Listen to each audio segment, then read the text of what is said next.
Boy, I've missed full crowds at wrestling shows. I'm John Renton with my review of AEW Dynamite Fyter Fest Night 1, taking place in Cedar Park, Texas, just outside of Austin. Man, that crowd was molten goddamn hot, and this was also one of the best episodes of Dynamite since the whole pandemic started. And thankfully, we're getting out of the whole pandemic, even though there's still some pockets and some issues. We got a full crowd back for an AEW show. And this was pretty electric. Dun, dun, dun, dun, dun, dun, dun, dun, dun, dun, dun. And while everything wasn't perfect, there was a lot of good on this show. There were some things that were obviously kind of but let me know your thoughts in the comments. So, that crowd, hot from the word go, from the time they went live, holy shit, that was really goddamn great. That was really cool to hear. And the instant the first notes of Wild Thing played, my god, they treated Jon Moxley like a fucking god.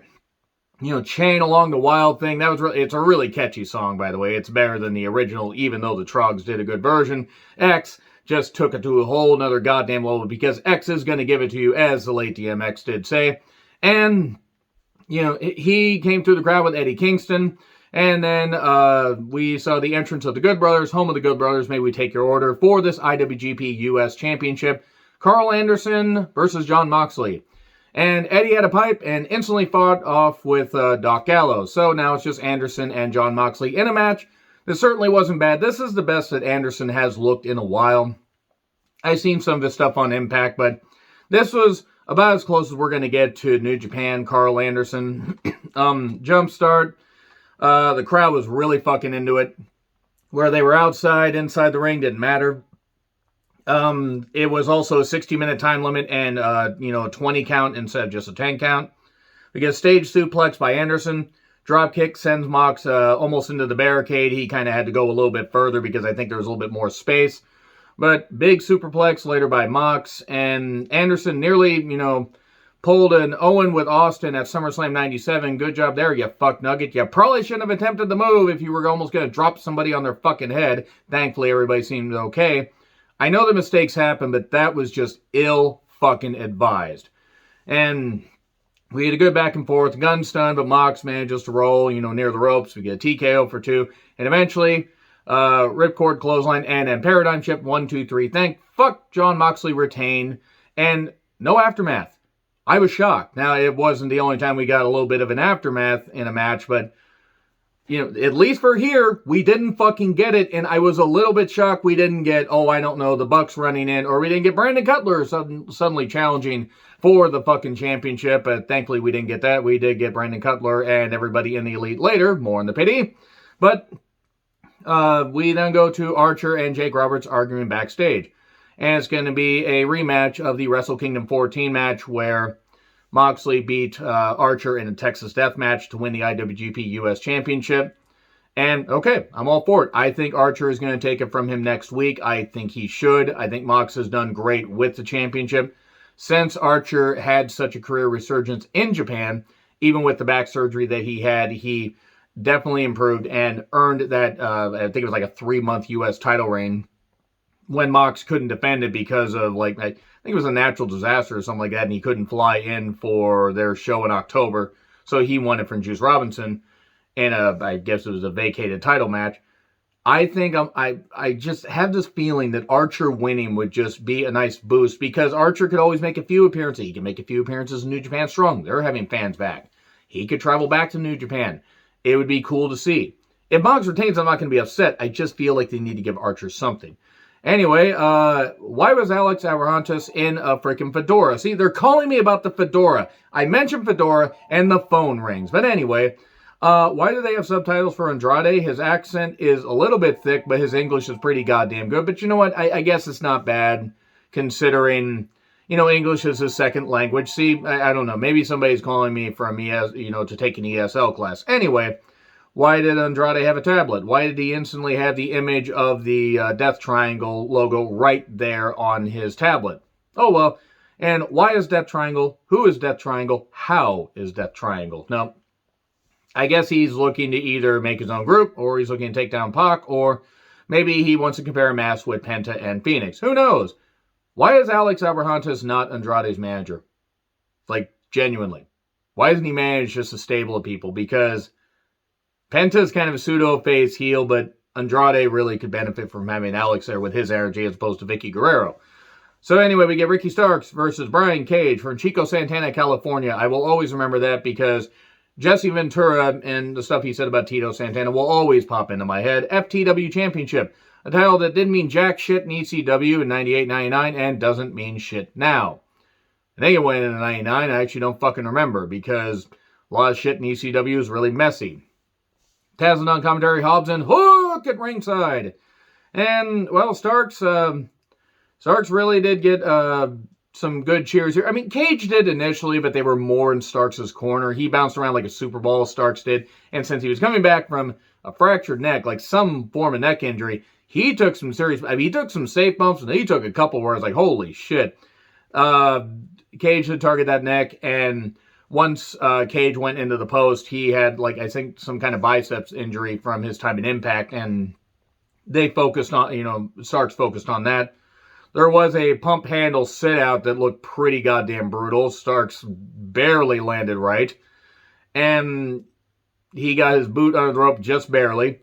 And then we get a super kick for 2, and then we get a sit-out bomb by Starks out of the corner. Impressive strength. And then Hobbs wouldn't let Starks use the title. Oh no, what the hell's going on? Team Taz is fine. Or are they? F5 or F10 or whatever the fuck they're calling it for 2. And then a distraction by Hook. I'm not going to forget how Shivani said that at Revolution. And then Hobbs hits Cage with the FTW Championship. Spear from Starks, 1, 2, 3. And Starks wins the championship. It doesn't fucking matter. But good on Ricky Starks. I'm glad to see him back in the ring. I got to see him at a few indie shows. Got to actually meet him at one of them, one just before NWA Hard Times, which shows how long ago it was since I've been to a lot of indie shows. But Starks, really, really nice. Really just great in the ring. Great on promos. Huge star in the making for AEW. I mean, he kind of already is there, but he's just going to get better. So yeah, he wins, and I guess this is pretty much, cementing Cage's face turn. Are they going to get somebody else in Team Taz? Because they really just have Taz, Starks, and Hobbs is coming along, but Hook might as well just be David Flair, is all I'm saying. So, I think it recaps the Malachi Black debut. And then Cody's all white now. Baby, it's all white now. And he's fired up, and he's yelling in the headset, and only the TV, people can hear him. And then he says, oh, I need to get on the mic. And Cody got booed. Holy shit. I mean, he got a few cheers, but he got booed more and more as this went along. Because people are realizing Cody isn't his dad. Cody is good. He can be good in the ring. He's not as good as his dad. And he needs to stop trying to be his dad. So suddenly, Malachi is on the screen telling the story about Old Horse Yeller, where he's a prize stallion and he got put down and everything. And then Cody says, well, why don't you come down and say it to my face? He's referring to the fact that he kicked Arn Anderson and knocked him down and everything. We don't kick 60-year-old men and all this. And this wasn't bad, but it was sort of messy. And then he says, well, Cody, you asked for me there. I thought you'd never ask. Lights out. Malachi's in the ring. Malachi! Malachi! The children of the corn are praising from whatever cornfield they're in after, the numerous movies that have all sucked from the very first one. And they have a brief brawl, and then we get a pull apart. All the referees are suddenly out there. It's like they all got glom like New Blood and that Millionaires Club New Blood storyline. So, that's it right there. Now, the only way they could screw this up, and they may likely do this, is Cody beating Malachi Black in the first match in the feud. I'm not saying Cody shouldn't win one match, but if you do a best of 3, Malachi needs to come out the victor, because you can't just have Cody win these occasional matches and just stunt, the potential of some of these guys coming into AEW. And then Tully is confronted by Santana and Ortiz, who pretend to hit him, and they're about to hit him in the head with their, a pipe or slapjack or whatever, or possibly a crowbar. They were going to pick up Devon Storm and hit him. Did Tully get that cane from the House on Sorority Row set? If you get that, that's a deep cut for horror fans. So then we go to Shivani welcoming Hangman Page in a very loud shirt and an even louder pop. Holy shit, that's a loud pop. Despite all the questionable stuff they've done with him, and I get why they've done some of it. They got to knock him down to build him back up, especially after he lost to Omega at Full Gear. I haven't really cared for a lot of stuff they've done with him in the Dark Order. Some of it was fine. A lot of it just felt eh.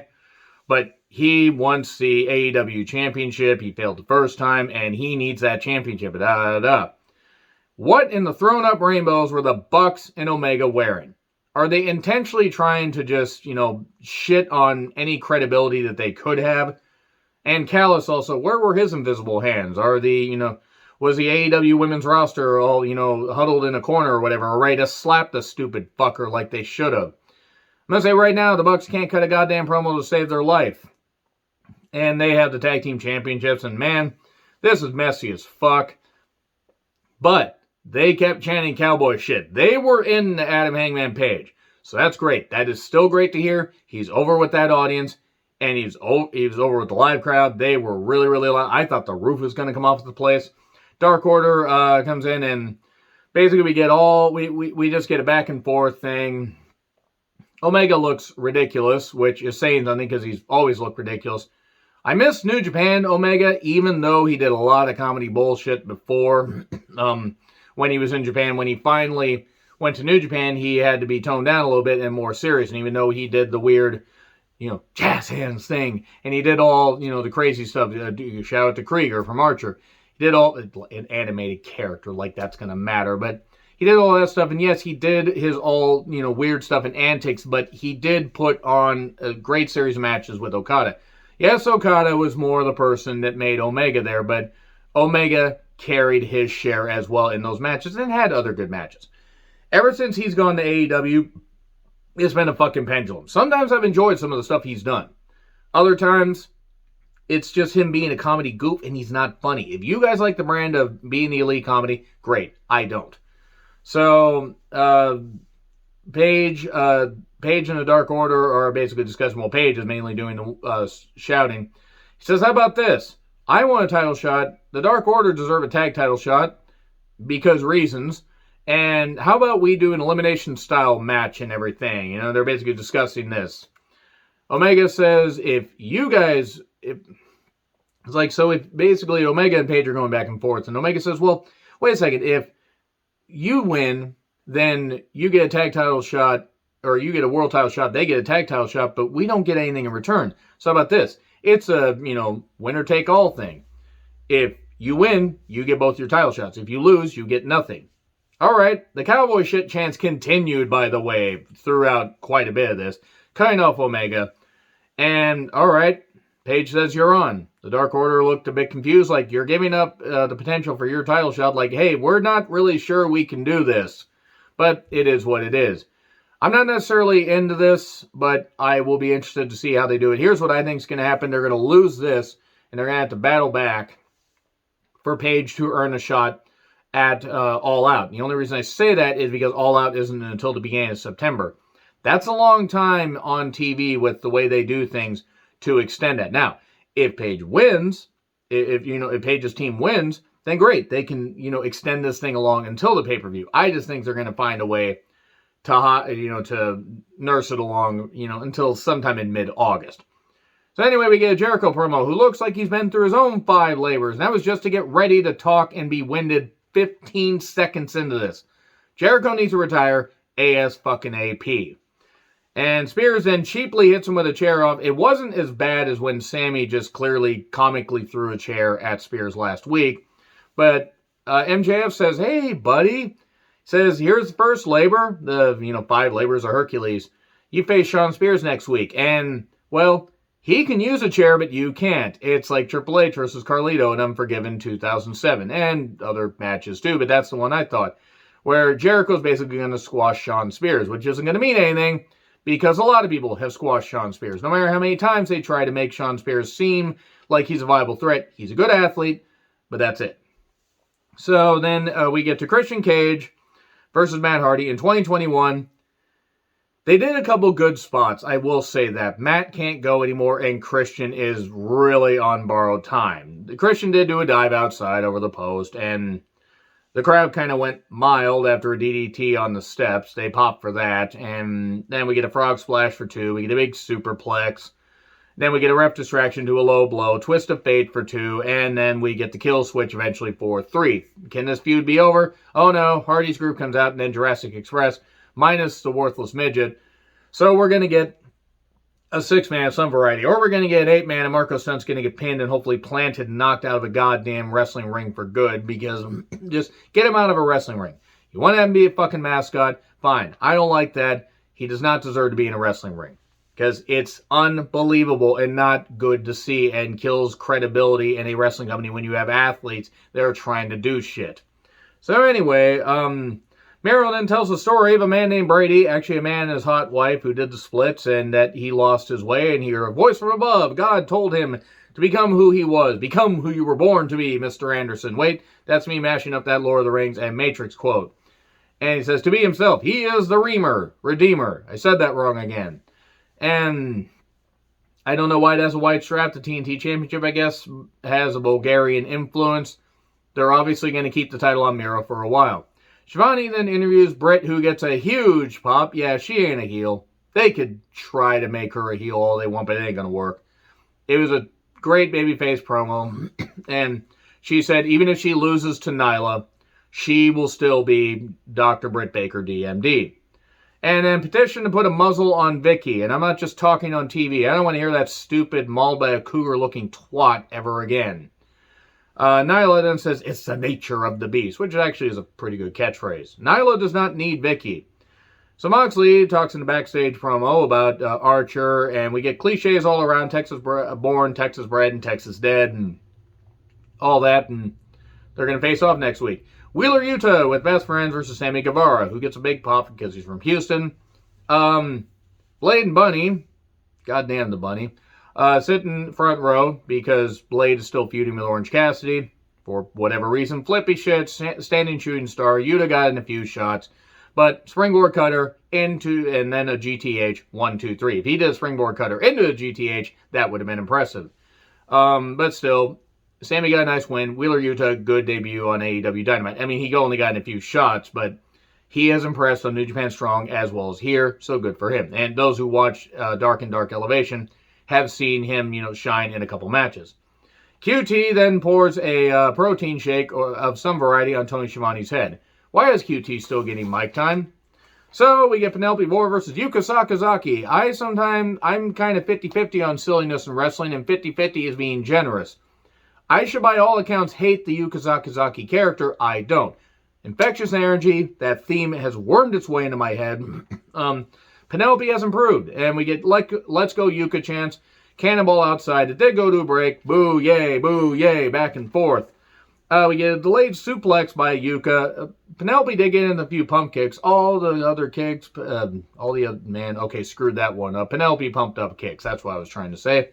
We get a spin by Yuka and then Magical Girl Splash 1, 2, 3.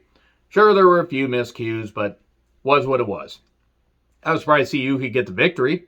I thought Penelope would have, but maybe Yuka's going to be on TV for a bit. Maybe she, since travel restrictions are being lifted and stuff like that, she's there for a bit. Maybe her and Sheeta are going to team up and stuff like that.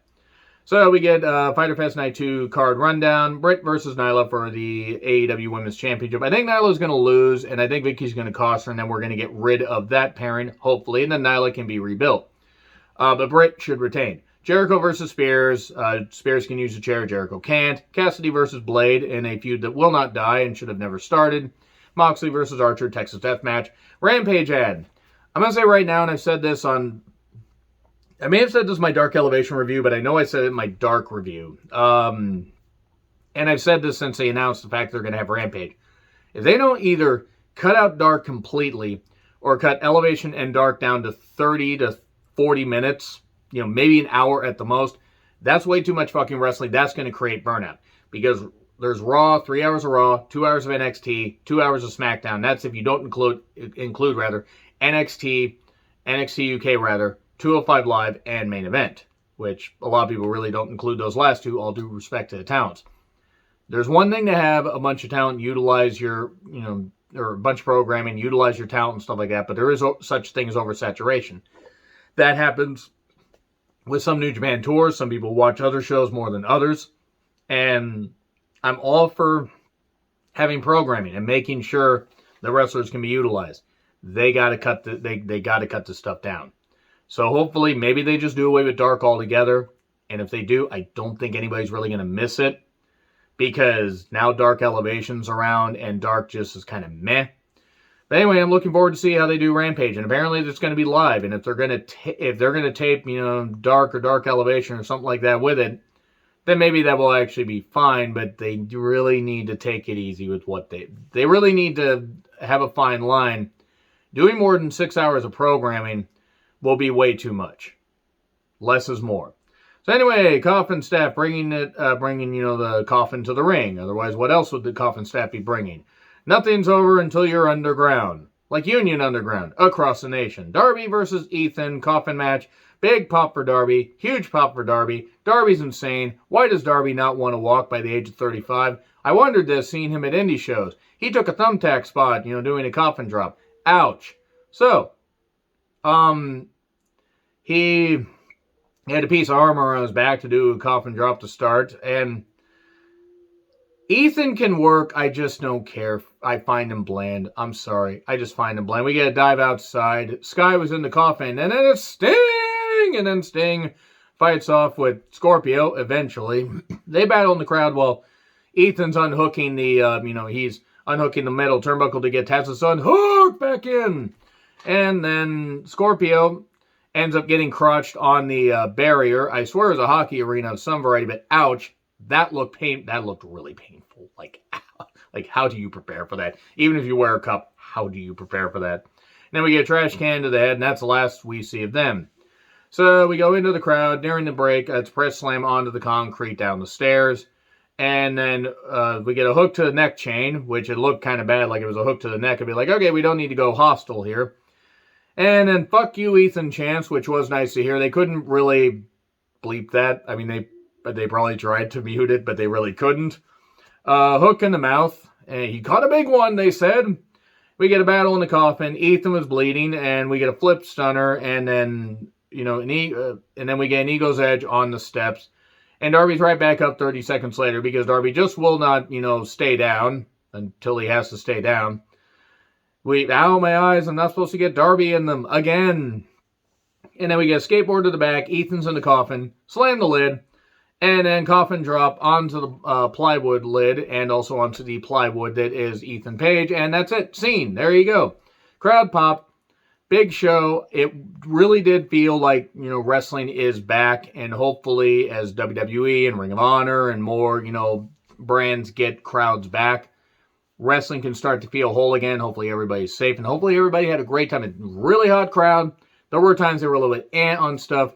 But that's going to happen regardless of how great your show is. Anyway, agree, disagree, what I said. Like, share, subscribe. Twitter handle in the description. I'm John Ritlin. I'll see you soon.